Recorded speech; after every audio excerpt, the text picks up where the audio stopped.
Hello दोस्तों, आपने सुनी थी पिछली कथा में सत्यव्रत की कथा, जिसमें सत्यव्रत मछली को समुद्र में छोड़ने जाते हैं। चलिए आप सुनते हैं उनसे आगे की कथा। सत्यव्रत की बातें सुनकर मछली समुद्र के बीच पहुंची। एक महापर्वत की भांति समुद्र की लंबाई तक फैलकर बोली, हे सत्यव्रत, देखा तुम्हारी वाणी अचूक निकली और अचूक रहेगी। ना मालूम मैं यूं बढ़ते बढ़ते क्या से क्या हो जाऊंगी।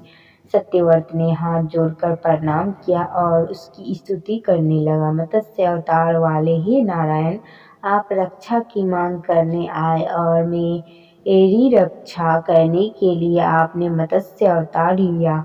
आप मत्स्य के रूप में अवतरित लीला मानुष स्वरूप हैं। आपकी लीलाओं को समझने की ताकत मेरे अंदर कहाँ है?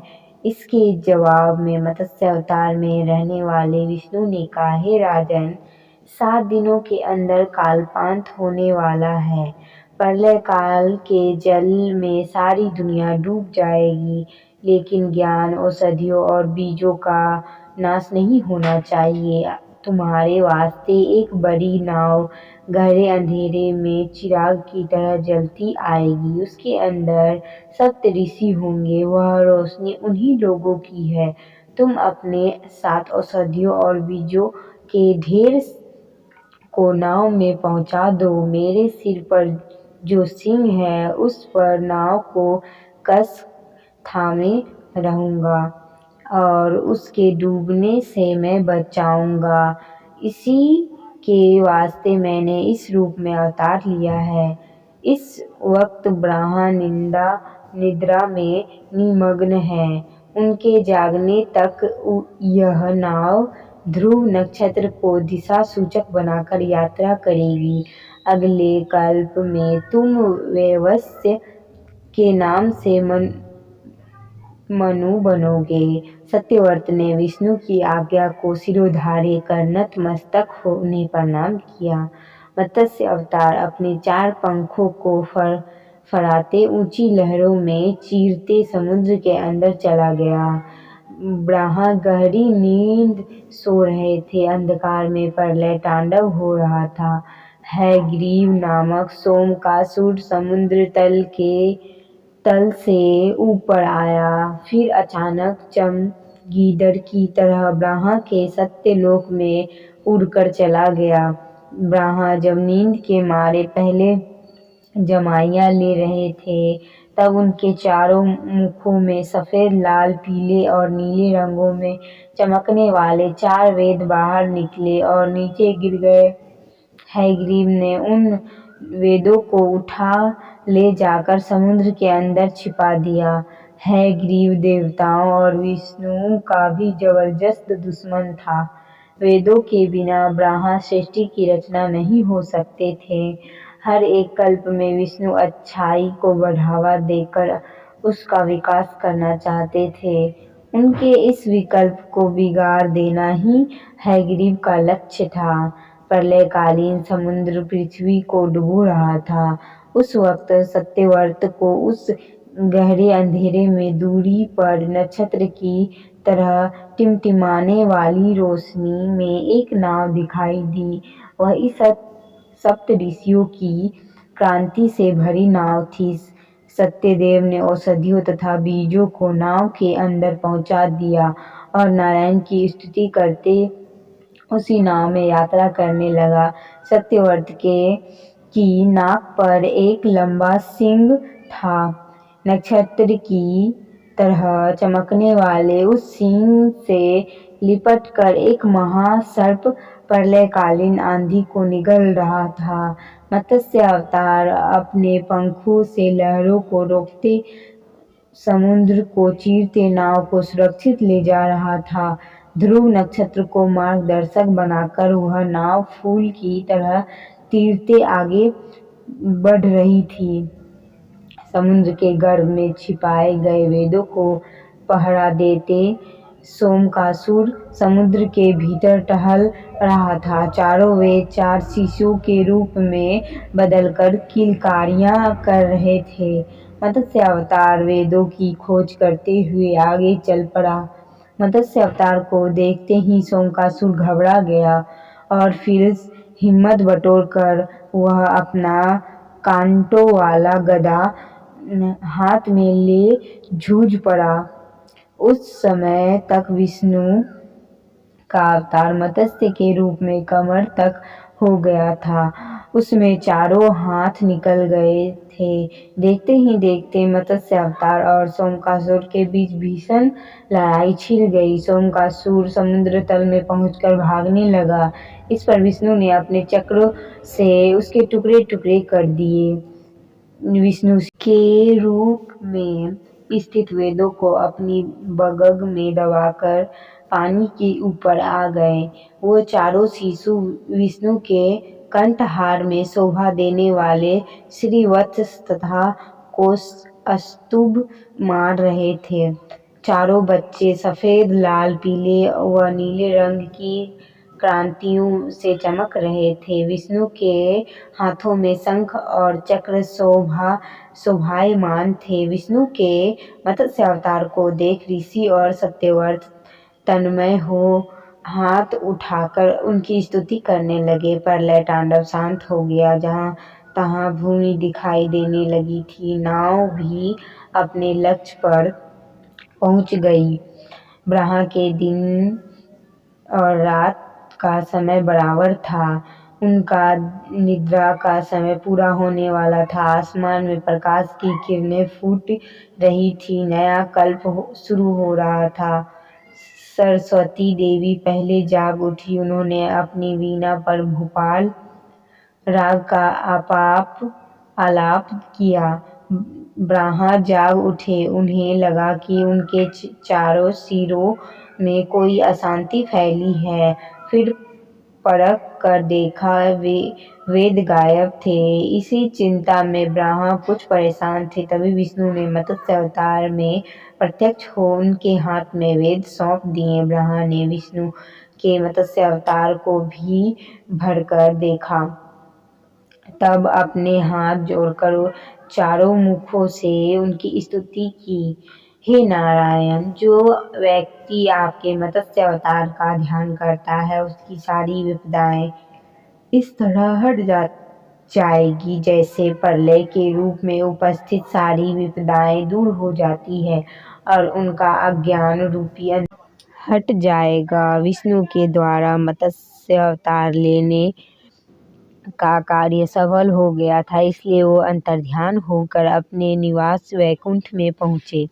ब्रह्मा ने वेद लेकर सृष्टि की रचना शुरू की। सत्यव्रत, श्रद्धादेव, वैवस्वत के नाम से मनु हुए। सप्त ऋषि आसमान में अपने अपने स्थानों में पहुंचकर सप्त ऋषि मंडल के रूप में प्रकाशित होते हुए ध्रुव की प्रदक्षिणा करते हुए घूमने लगे। यो सूत महर्षि ने कहानी सुनाई। इस पर मुनियों ने पूछा, सूत महर्षि, हम लोग ध्रुव की कहानी सुनना चाहते हैं। सूत मुनि यो सुनाने लगे, इस विशाल विश्व में सबसे ज्यादा ऊंचा स्थान ही ध्रुव मंडल है। वही विश्व स्वरूप विष्णु के सिर का स्थान है। सूत मुनियों सुनाने लगे, इस विशाल विश्व में सबसे ज्यादा ऊंचा स्थान ही ध्रुव मंडल है। वही विश्व स्वरूप विष्णु के सिर का स्थान है। ऐसा ऊंचा स्थान पाने वाले ध्रुव उत्तानपाद नामक एक राजा के पुत्र थे। ध्रुव की माता सुनीति राजा उत्तानपाद की ज्येष्ठ पत्नी थी। सुरुचि छोटी रानी थी। राजा सुरुचि को ज्यादा प्यार करते थे। एक दिन राजा उत्तानपाद छोटी रानी सुरुचि के पुत्र उत्तम को अपनी जांघ पर बैठाकर प्यार जता रहे थे। तभी वहां पर ध्रुव आ पहुंचा। उसके मन में भी अपने पिता की जांघ पर बैठने की इच्छा थी। वह बड़ी लालसा से अपने पिता की आंखों में देखता रहा। उस वक्त सुरुचि वहीं पर थी। राजा सुरुचि से डरकर ध्रुव को देखकर भी अनदेखा सा कर गए। ध्रुव ने सोचा था कि उसके पिता उसको भी अपने छोटे भाई जैसे प्रेम करते हैं, जैसे अपनी जांघ पर बिठाएंगे। पर ऐसा ना होते देख उसे रोना आया। उसके गालों पर आंसू मोती जैसे चमक उठे। ध्रुव की हालत देखकर सुरुचि खिलखिलाकर हंस पड़ी और बोली, अरे बदकिस्मत के बच्चे, चाहे तुम जिंदगी भर तपस्या क्यों ना करो, मेरे पुत्र के समान तुम्हें अपने पिता की जांघ पर बैठने का भाग्य प्राप्त ना होगा। मेरे पेट में पैदा होगे तभी तुम्हें यह सौभाग्य प्राप्त होगा। हाँ, तुम तो अजब देखो नारायण का संकीर्तन किया करते हो। अब तपस्या करके उसी नारायण से पूछ कर देखो कहीं वो तुमको ऐसा सौभाग्य प्रदान कर सकते हैं या नहीं। यो सुनिचि की ध्रुव का मजाक उड़ाया। बालक ध्रुव का मन कचोट उठा, उसका दुख उमड़ पड़ा, उसका क्रोध खौल उठा। उसके मन में सुरुचि की हत्या करने की इच्छा जगी, लेकिन दूसरे ही क्षण उसने सुरुचि एक उत्तम उपदेशिका सी लगी, मानो उसे यह सलाह देती हो, बेटा नारायण पर विश्वास करो, तपस्या करो। तब ध्रुव को लगा कि उत्तम कुमार ऐसे महान उपदेश पाने का सौभाग्य न रखने वाला एक अभागा है। राजा उत्तानपाद उसे अंधेरे रूपी जाल में फंसाकर छटपटाने वाले हिरन जैसे लगे। इसके बाद ध्रुव ने सुरुचि को इस प्रकार प्रणाम किया जैसे गुरु का उपदेश पाने के लिए शिष्य गुरु को प्रणाम करता है। तब वहां से चल पड़ा। ध्रुव के इस व्यवहार पर चकित हो सुरुचि अपने मन में सोचने लगी, लड़का तो भला मासूम होता है, गालियां देने के बाद भी प्रणाम करके चला गया। प्रणाम ना करे तो करेगा ही क्या। मेरे सामने मुंह खोलने की उसकी हिम्मत है या उसकी माँ हिम्मत कर सकती है। आंसू बहाते लौट आए। ध्रुव को देख दासियों के द्वारा सारी हालत जानकर सुनीति रो पड़ी। तब बोली, हाँ बेटा, बात सच है। दासी जैसी ही निष्कृष्ट जीवन बिताने वाली मेरे गर्भ से तुम क्यों पैदा हुए। तुम्हारी मौसी की बातें सच हैं। तुम्हारे लिए और मेरे वास्ते भी उस नारायण को छोड़ कोई दूसरा सहारा नहीं है। अपनी माँ की बातें सुनकर ध्रुव के मन को शांति मिली। बोला, माँ, मैं तपस्या करने जा रहा हूँ, मुझे कृपया आशीर्वाद दो। क्या बोला, तुम तपस्या करोगे? तब तो नारायण से सुरुचि के गर्भ से पैदा होने का वर मांग लो। सुनीति ने कहा, माँ, ऐसी बातें अपने मुंह से ना निकालो। मैं तुम्हारा पुत्र हूँ, हमें कभी अपने को छोटा मानना नहीं चाहिए। यह तो आत्महत्या के समान है। मैं यह साबित करना चाहता हूँ कि ध्रुव की माता कैसी भाग्यशालिनी है। दिशाहीनों के लिए दिग्दर्शक बनने का वर मैं नारायण से मांग लूंगा। यह कहकर ध्रुव उसी वक्त घर से चल पड़ा। रास्ते में नारद मुनि से बालक ध्रुव की मुलाकात हुई। नारद ने पूछा, हे ध्रुव कुमार, लगता है कि तुम खेलने के लिए चल पड़े। स्वामी, मैं तपस्या करने जा रहा हूँ, ध्रुव ने जवाब दिया। ओह, तपस्या नामक कोई खेल भी है? तब तो खूब खेलो बेटा, नारद ने मजाक किया। मुनिवर, यह कोई खेल नहीं, सचमुच मैं तपस्या करने के लिए जा रहा हूँ, ध्रुव ने स्पष्ट शब्दों में कहा। उफ, यह बात है, इस छोटी सी बात को लेकर तुम तपस्या करने जा रहे हो? मेरे साथ चलो, मैं देखूंगा कि तुम्हारे पिता तुमको अपनी जांघ पर क्यों कर नहीं बैठाते हैं।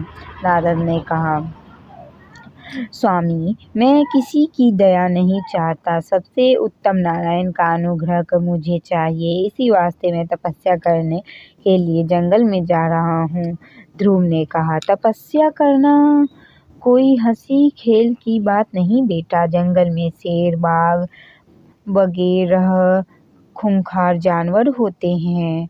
धूप, जाड़ा और बरसात का सामना करना पड़ता है। मेरी बात मानकर घर चलो, नारद ने समझाया।